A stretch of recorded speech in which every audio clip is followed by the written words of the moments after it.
Hello and welcome to our vegetable production series with Sakata. Today we're talking a little bit Ripper in terms of just how important is it when you look at soil preparation to rip, and what are the different components that you need to look at when deciding the implement that you're using, and exactly what you want to do. Lolo, how are you doing? Good, and yourself, Andre? No, good.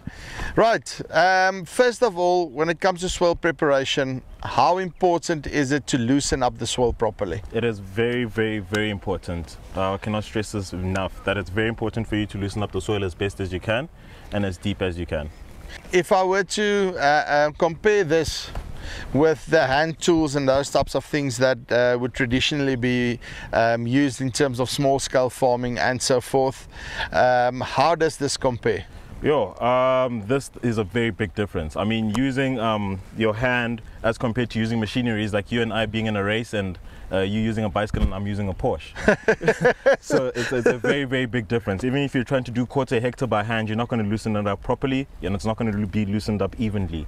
So I would, highly suggest this. I know it's an extra bucks, but it's worth it. Yeah, so even with the extra cost, it's definitely worth it at the end of the day, especially when you're looking at water distribution within your hull profile and so forth. Definitely. So first things, what do I need to look at when I'm looking at an implement that I'm going to cultivate my soil with, specifically on ripping?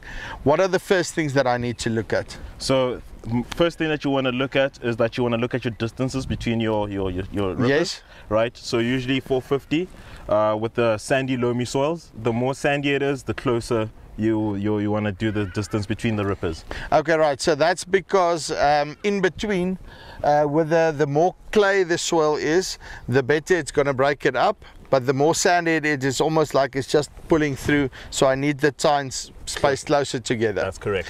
And in terms of the depth, how deep would I go with the ripper? So in most soils, the first compaction layer is about at like 200-250 centimeters. Yes. So you want to go deep. You want to go to 450-500 centimeters and break it up to that depth.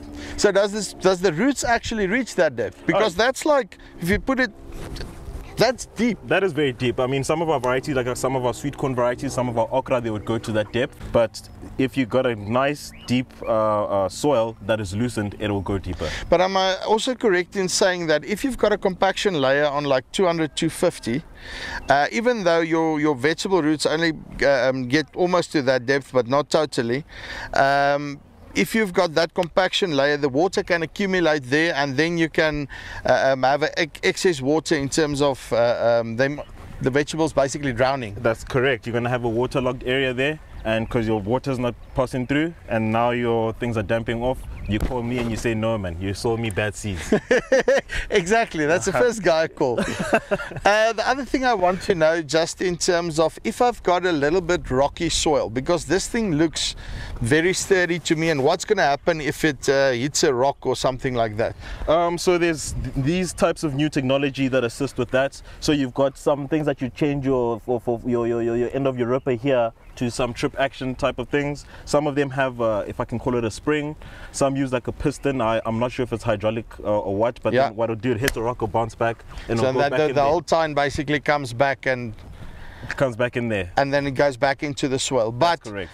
In terms of when I'm looking at selecting the piece of land that I want to plant vegetables on, I'm pretty sure that you would prefer that we stay away from the rocks and see if you can, soil is better than rocks. Yeah, that's correct. Very much correct. You want to go with the more your loamy sandy. If you're doing root crops, you want to be more on the sandy side, but with more of your cucumbers, you want to be more your loamy clayy side, but you don't want the rocky. The rocky, stay away from it as far as possible. As far as possible. And then just the last thing, in terms of if you look at the ripper in combination with a few other soil preparation implements, what would I be doing after the ripper? So after the ripper, because the ripper is just going to be breaking that that compact layer, you're going to have big boulders which are there. So you want to break those big boulders into smaller pieces, and that's where the next implement after this would be your rotavator, which, your plow, which would help with that. You just want to break those big boulders into smaller sizes. And then after that rotavator? After that rotavator, which gets it more fine. And then I've got a firm seed bed, and then I can plant. Perfect. Awesome. Lolo, thank you very much. Thank you, Andre. Right, so hope you know now more or less how to select a ripper. We cannot stress this enough. Get your soil loosened up properly so that those roots have got the space to grow, that your water has got can go through the whole profile, and you've got a even distribution of your water, fertilizer, and so forth.